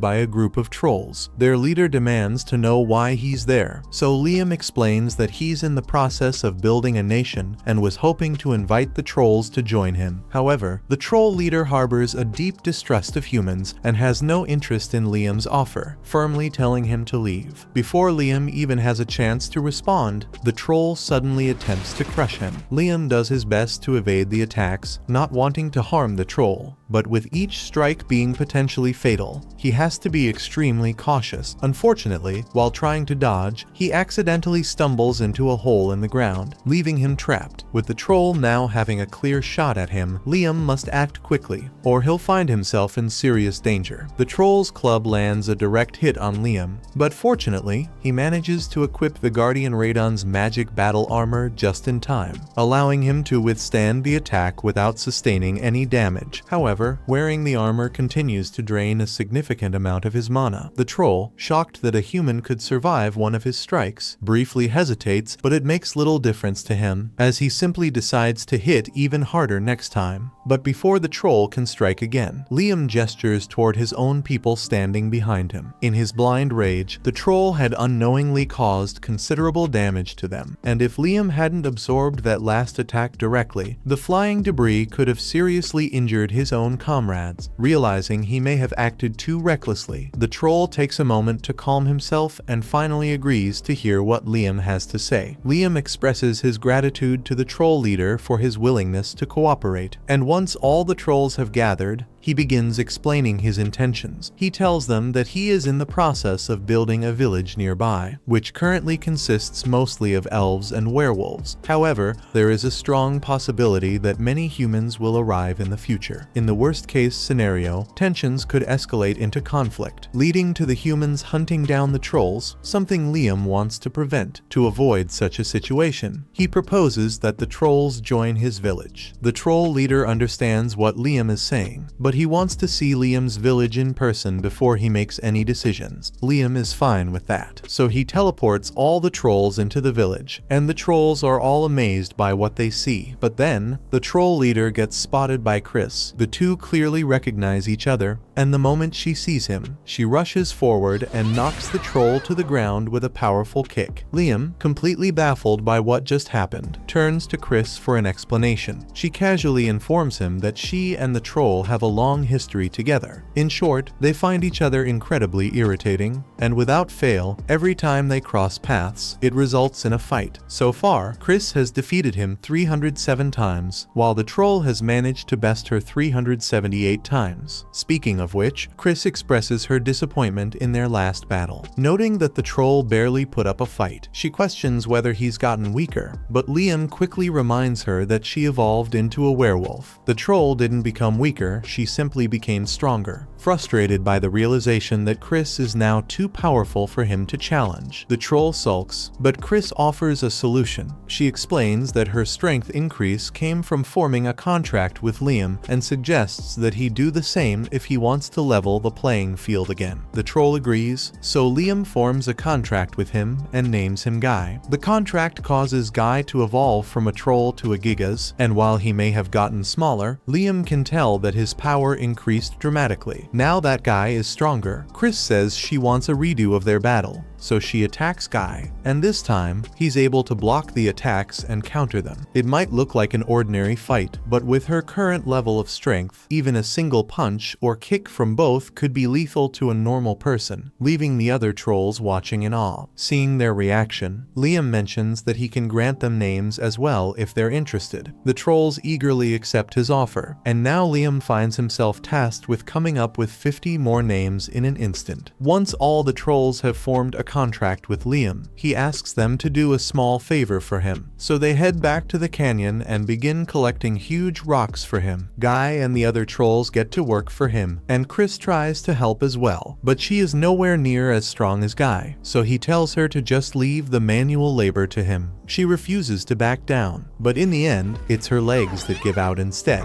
Seeing this, Guy lifts the boulder off her back and checks to see if Chris is okay. While she isn't physically hurt, her pride certainly takes a hit, and she quickly runs off in embarrassment. Once all the rocks have been collected, Liam expresses his gratitude to Guy and the others for their help. However, Guy remains puzzled, unsure of what Liam intends to do with so many rocks. Liam explains that earlier when he first met the trolls, he noticed a lot of ores there, so he wants to try melting down the rocks to extract the metals. He summons a gnome and a salamander to create a furnace and blast the rocks until he ends up with a ton of iron, some copper, a little gold, and a tiny bit of mithril. Liam feels quite disappointed, as he had hoped to extract more mithril from the ores, given that mithril is the key material needed to craft the armor sets. Wanting to explore other possibilities, he asks Radon if mithril is truly essential for the armor. Radon confirms that it is, explaining that no other metal is durable enough to withstand the immense stress the armor will have to endure. However, while Liam still doesn't have enough mithril, he does have a ton of iron, so he decides to just try his luck with the iron and see how it turns out. He melts down the iron and has his gnome make the mold for the armor so he can pour in the metal. Once that's done, he begins infusing it with Radon's mana while also giving it a name for good measure. He chooses to name the battle armor Apollo, inspired by the sun, and once it's removed from the mold,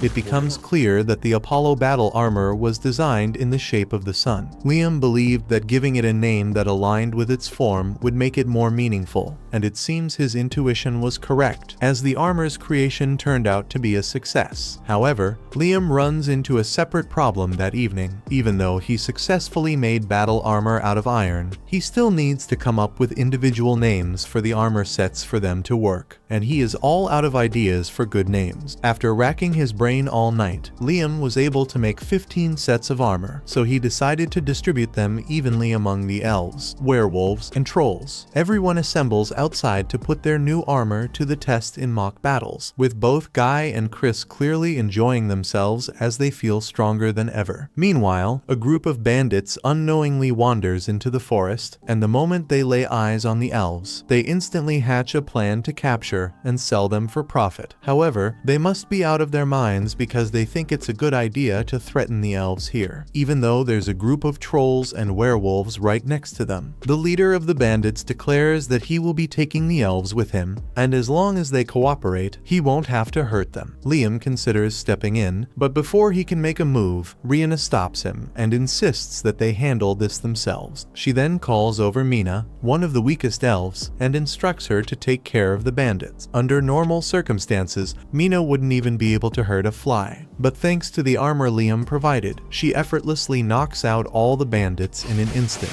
Liam is amazed by how much strength the armor granted Mina, so if he can just make enough for all the elves, they'll be able to defend themselves from any future threats. But that means he's going to have to come up with even more names for the armors. As Liam is lost in thought, the bandit leader seizes the opportunity to sneak up behind him. Attempting to take Liam hostage, he threatens everyone, demanding their obedience if they don't want Liam to die. However, no one even flinches, fully aware that the bandit poses no real threat to him. A moment later, Liam swiftly delivers a powerful punch straight to the bandit's chin. The rest of the bandits finally realize that they are no match for Liam after seeing their boss get beaten into a coma, so they turn and flee the forest. That night, Liam enters his pocket dimension, as there's something important he needs to take care of. He summons a group of water spirits and explains that he has gathered a large amount of seawater. He then asks them to separate the salt from the water so that the villagers will have access to fresh, usable water. The water spirits agree to assist, so Liam starts pouring out the salt water while they begin the purification process. However, one of the water spirits approaches him with something to say. At first, Liam doesn't recognize her, but she quickly explains that she was the very first water spirit he formed a contract with. She then expresses her gratitude, telling him that ever since she evolved thanks to him,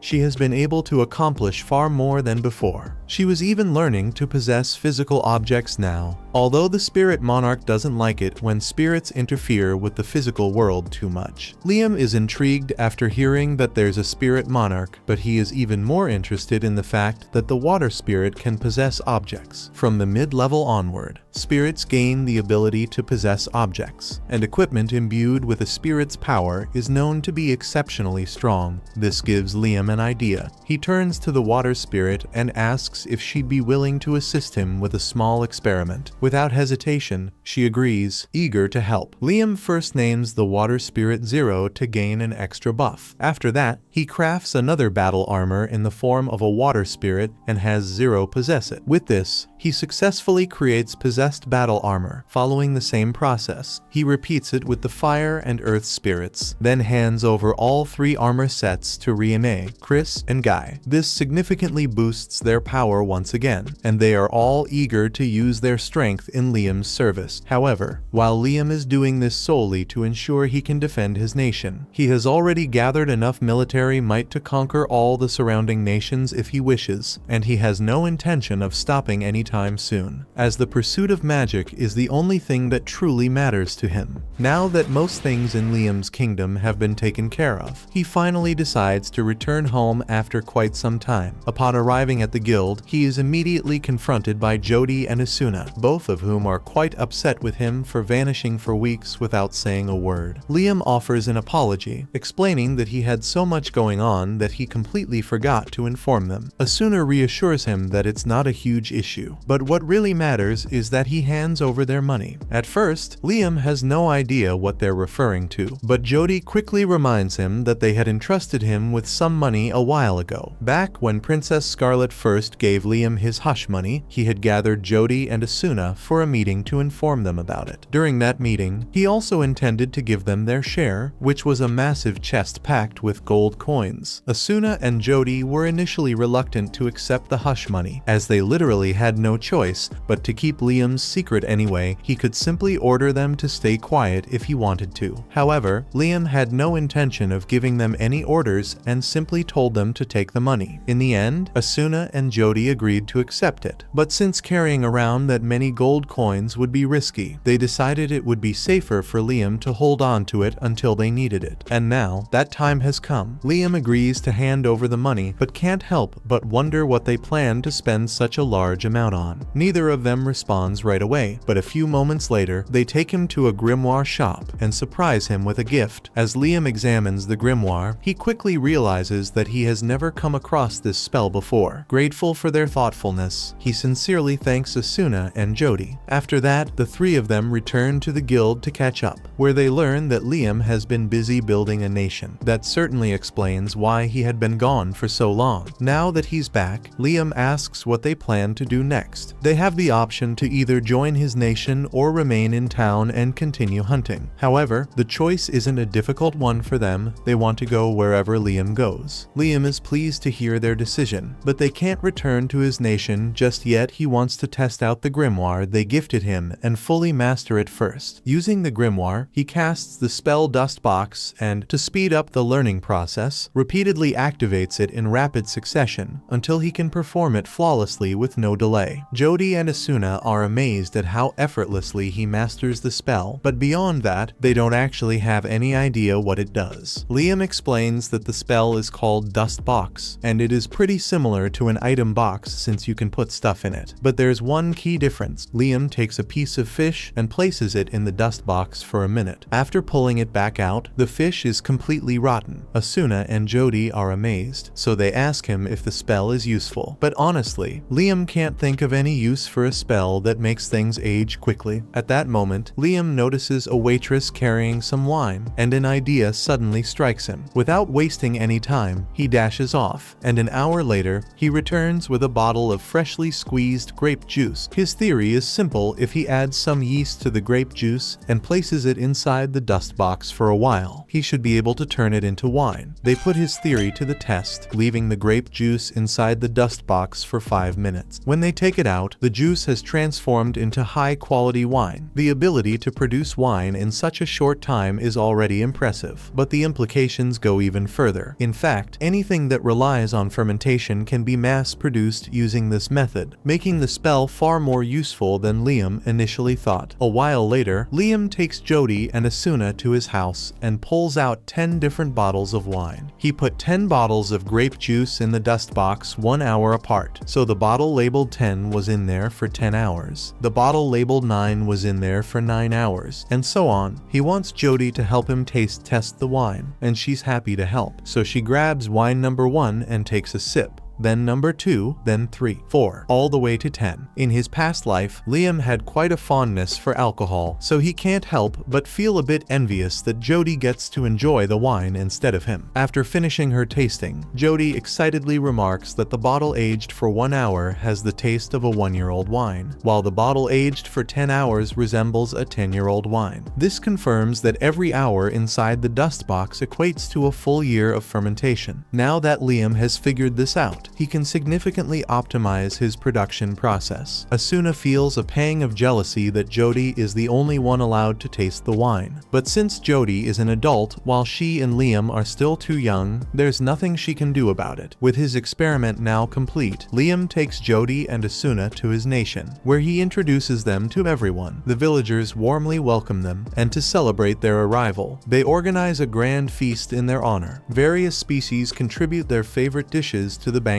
Chris serves up a plate of grilled lamb. Guy prepares roast beef, and Rihanna makes a pot of mushroom soup. Unable to hold back any longer, Asuna eagerly digs in and starts devouring the food. And before long, everyone else follows suit. The next morning, Liam takes everyone out into the nearby forest to pick fruit so he can make different kinds of liquor. They find a bunch of star fruit in the trees, so Guy and Chris begin competing with each other to see who can harvest the most fruit. But Rihanna yells at the two of them to stop, because if they pick all the fruit now, then next year's harvest won't grow. Just then, Liam hears a scream coming from the other side of the forest, so he runs over to investigate, and to his shock, he sees a man biting one of the trolls. He uses his power missiles to blast the man off the troll, but before he could interrogate him, the man runs off into the woods. Guy approaches the bitten troll to check on him, but for some reason, Gon starts behaving strangely. He suddenly becomes erratic and, without without warning, lunges at Guy, trying to bite his face. Left with no choice, Guy quickly restrains him. Though Guy has no idea what's happening to Gon, Liam suspects it might be some kind of status effect. If that's the case, then his all-clear spell should be able to fix it. Without hesitation, Liam casts the spell, removing all status effects from Gon. Fortunately, it works. Gon immediately calms down and falls asleep. However, even with the crisis averted, Liam still has no clue what originally triggered this. Jody has seen a similar condition before, so she tells Liam she thinks Gon might have been infected by a vampire. By biting people, vampires can turn others into vampires to act as their servants, and normally, nothing can be done to help someone who has been bitten. But Liam was able to cure Gon almost instantly, which is miraculous. However, vampires typically disintegrate into dust when exposed to sunlight, so the fact that the man remained unharmed suggests that a Dracula must be involved. A Dracula is a rare mutant variant, a vampire born once every few centuries. Under the influence of a Dracula's leadership, ordinary vampires gain enhanced strength, even allowing them to withstand sunlight. If a Dracula is truly at play here, then this is a serious threat. With that in mind, Liam decides to conduct an investigation so he can develop the proper countermeasures. Liam sends a scout out to look for any traces of the Dracula, but when the scout returns, he says he has bad news. He found the vampires 10 kilometers up north, but there are over 10,000 of them, and they are closing in fast. The village is vastly outnumbered, so the villagers are starting to get worried. The sheer number of vampires is due to the fact that all the inhabitants of this land have been turned, including orcs, goblins, and various other species. The fact that these vampires can roam freely in daylight confirms that an exceptionally powerful Dracula must be behind this. Normally, vampires are fairly passive and prefer to live in peace, but under this Dracula's influence, they have become aggressive and destructive. Guy says they have to prevent them from causing further harm. Jody and Asuna, on the other hand, believe confronting the vampires directly is too dangerous. While it's true that every one of them is very strong, even a single bite would infect someone and turn them into part of the vampire army. Liam agrees with this, but remains determined to take action against the vampires. He suggests that everyone work to evacuate the nearby villages so the vampire horde won't overwhelm them. Unfortunately, none of the surrounding villages took their warning seriously because vampires usually aren't much of a threat. Then, a little while later, the vampires attacked an orc village. Even though the orcs put up a good fight, they were quickly overwhelmed, so all the orcs are now vampires as well. And one more thing, while the scout was witnessing everything unfold, a vampire, unlike the others, appeared. The rest of the vampires knelt before it, and then it performed some kind of ritual to bring back all the vampires that had fallen during the battle against the orcs. Liam has no doubt that the vampire the scout saw was, in fact, the Dracula, but if Dracula has the ability to endlessly revive its vampire minions, then the only way to put a stop to this is by eliminating Dracula directly. However, with the sheer size of Dracula's army, getting anywhere near it seems nearly impossible. Luckily, Liam has devised the perfect strategy to take Dracula down, so he turns to the tribe leaders, along with Asuna and Jody, for assistance. The 5 of them end up facing the vampires in a valley, and just as the creatures are about to reach them, they all equip the armor that Leon crafted for them and begin cutting through the enemy forces. Vampire bodies start piling up on all sides. After dealing a significant blow, Guy suggests they retreat, as this should be more than enough to catch Dracula's attention. Sure enough, Dracula soon appears before them, but just as he is about to revive his fallen vampires, Liam swoops in and teleports him away. Dracula is both confused and impressed that Liam was able to move him against his will, so he asks Liam what he did. Liam explains that he teleported them 100 kilometers away so Dracula won't be able to interact with any of his kin anymore. Liam is confident that everything will be resolved once he takes down Dracula. However, before the battle starts, he asks Dracula if he would consider stopping the transformation of people into vampires so that everyone could live together peacefully. Dracula outright rejects Liam's offer for peace, making it clear that he has no intention of stopping until every inferior species has been turned into his servants. With no other option left, Liam is forced to act. He launches several powerful missiles at Dracula, but even though they land directly, Dracula emerges completely unscathed. Suddenly, he disintegrates and reappears behind Liam, but Liam manages to teleport away just in time to avoid the attack. He then counters by striking Dracula with multiple holy lances, and though they pierce him repeatedly, Dracula simply disintegrates once again and reforms himself as if nothing happened. Trying a different approach, Dracula lures Liam into teleporting, then seizes him. Just as Dracula is about to sink his fangs into Liam's neck, Liam quickly switches places with a clone and dispels it to evade the bite. That was a really close call just now, so Liam is considering using his Guardian Radon armor since it would give him a huge boost in power, but it would also drain all his mana, so it is too risky to use until he is sure he can defeat Dracula. He keeps trying to hit Dracula with all kinds of spells, but nothing seems to work. Dracula tells Liam that resisting is futile because no matter what he tries, he will never be able to harm him. As an immortal being, Dracula exists beyond the laws of this world, making him incapable of dying. In reality, his body is nothing more than a vessel he uses to absorb life force. As long as this world continues to exist, Dracula will remain completely indestructible. Liam recalls what Dracula mentioned earlier, and as Dracula grabs him, he takes advantage of this by trapping him inside his dust box. Normally, living beings cannot be placed inside the dust box, but since Dracula isn't truly alive, this rule doesn't apply to him. Now, all Liam has to do is seal the dust box and wait for time to pass until Dracula eventually exhausts all of his life force and can no longer sustain himself. Liam remains standing there for 10 hours, which means that for Dracula, a whole decade has passed. In the end, he either completely drained his life force or became so unbearably bored that he entered a state of suspended animation. Either way, Liam manages to defeat Dracula.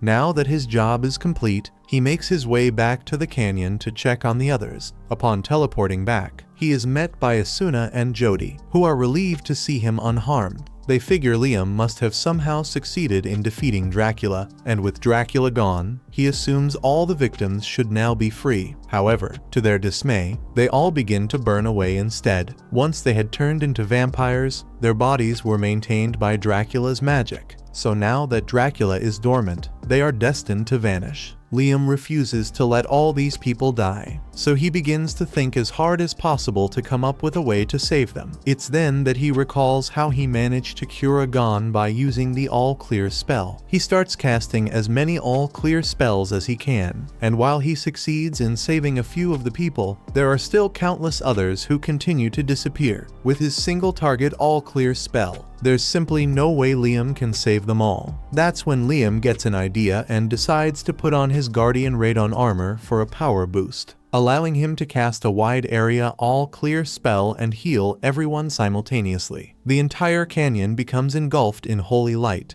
and once everything settles, all the vampires have been restored to normal. However, shortly after, Liam collapses from mana exhaustion. Liam regains consciousness about an hour later, much to everyone's relief. As they see he's doing fine, he immediately asks about the vampire's condition, though it turns out there's no need for concern since they are all in good shape now. On that note, the others are intrigued by the spell Liam used to heal them, as it's unlike anything they've ever witnessed. However, before offering an explanation, Liam requests that they gather the vampires specifically, not those who were recently turned, but the ones who were originally vampires before the whole Dracula incident began. All the true vampires are assembled before Liam, and their leader wastes no time in apologizing for all the trouble they caused. He takes full responsibility for the catastrophe and pleads only for the lives of his subordinates to be spared. However, Liam reassures him that there's no need to worry, as he has no intention of blaming any of them. After all, the real culprit was Dracula. Instead, he presents them with a choice to join his village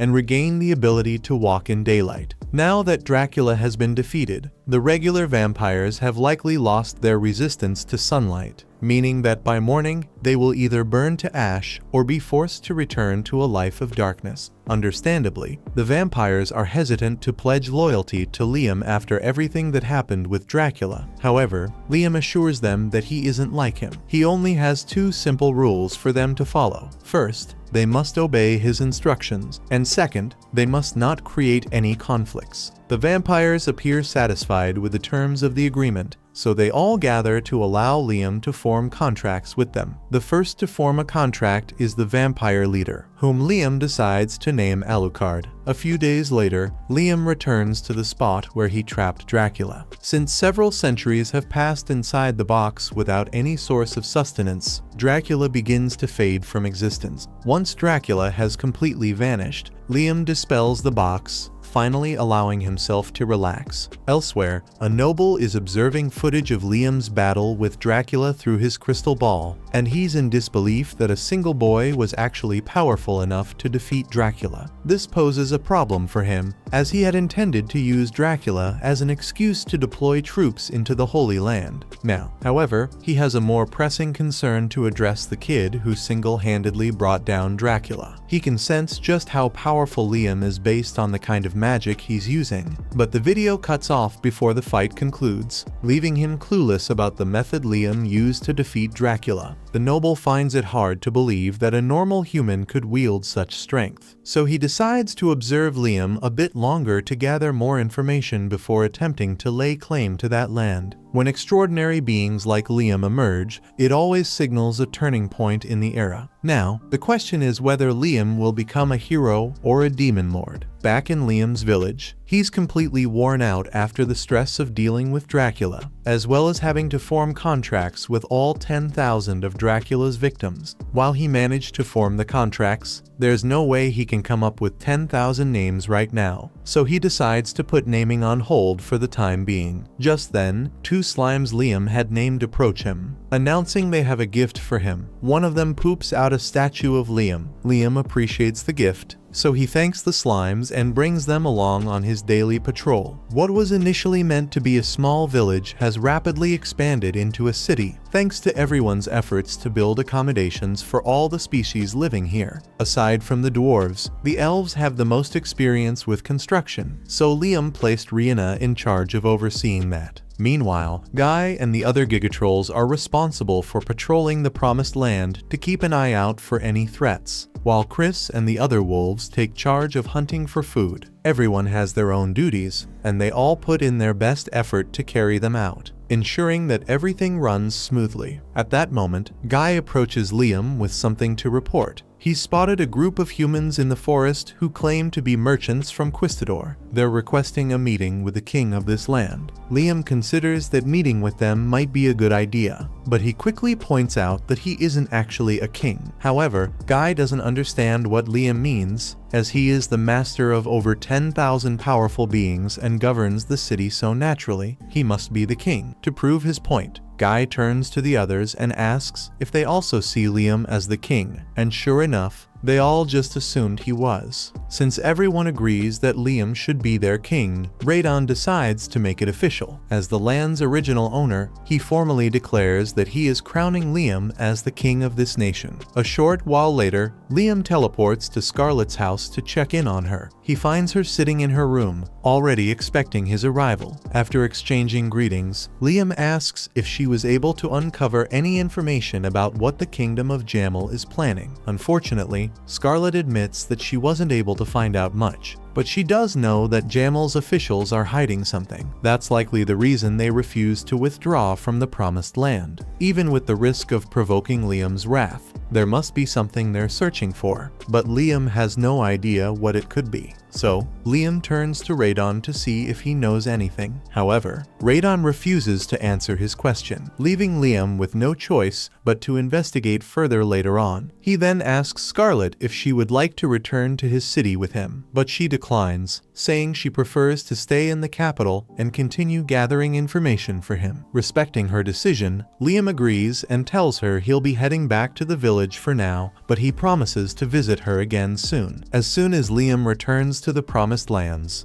he immediately demands that Radon reveal what he knows, since it's clear he's hiding something. Radon, impressed by Liam's sharp intuition, decides to finally explain. He asks if Liam remembers where he first encountered the Guardian Radon and urges him to consider why a Guardian was placed there in the first place. Putting the pieces together, Liam teleports to the secret room, but even then, he still can't figure out what makes this place so special. Radon instructs him to attempt filling the room with his magic magical energy. Liam follows through, and after some time, a hidden room materializes. Liam descends into the room and instantly senses something familiar. It's the same feeling he gets from his magic ring. Curious, he questions Radon about it, and Radon elaborates that dragons, like himself, accumulate many intriguing items throughout their lives. This room, therefore, serves as a kind of magical library for Radon, brimming with ancient and forbidden spells. Radon had captured Liam's interest the moment he brought up ancient magic, so Liam asks him how it functions. Radon explains that the room itself is infused with magic, and based on Liam's magical strength, more and more spells will gradually become accessible to him. He urges Liam to attempt learning one of the ancient spells, so Liam starts absorbing the knowledge from the wall. However, when he tries to activate the spell, a cluster of bubbles unexpectedly materializes in front of him. Radon explains that this is actually a defense mechanism for the secret room. Until Liam solves the puzzle, these bubbles will keep appearing every time he tries to cast his spell. The only way to complete the test is to keep popping the bubbles until he reaches a certain limit. Radon encourages Liam to give it his best shot, even if it means spending weeks popping bubbles. However,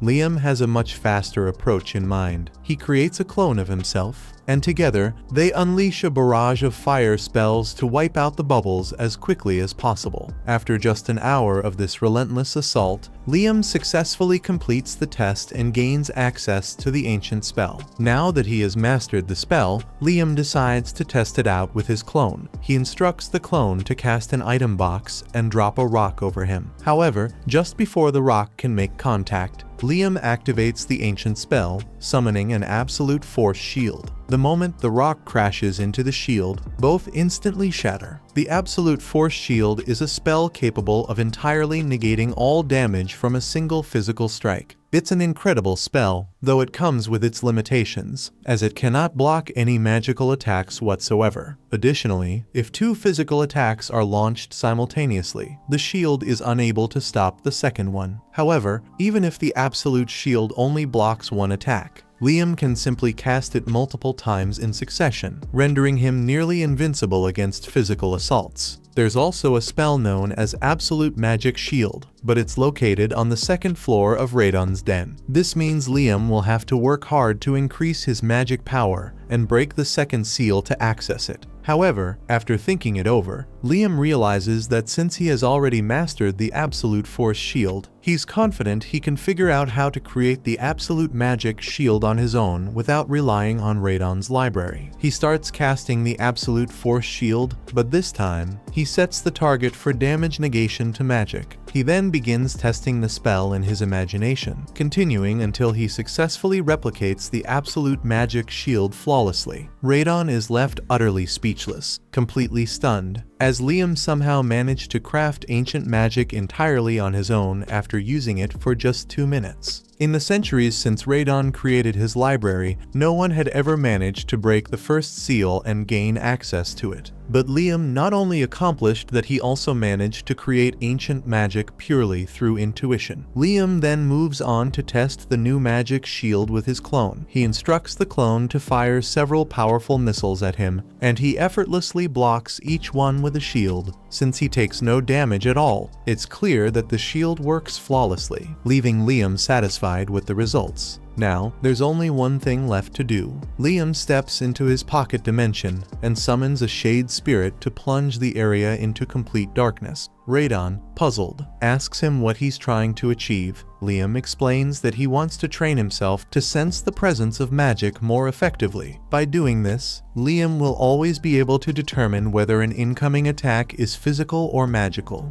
ensuring he can deploy the appropriate shield at all times. Radon questions why he's going through all this effort, since he could, in theory, simply cast both the Force Shield and the Magic Shield simultaneously. However, Liam finds that approach inefficient, and his passion for magic runs too deep to accept such a foolish solution. Watch this next video on screen and subscribe to not miss next part.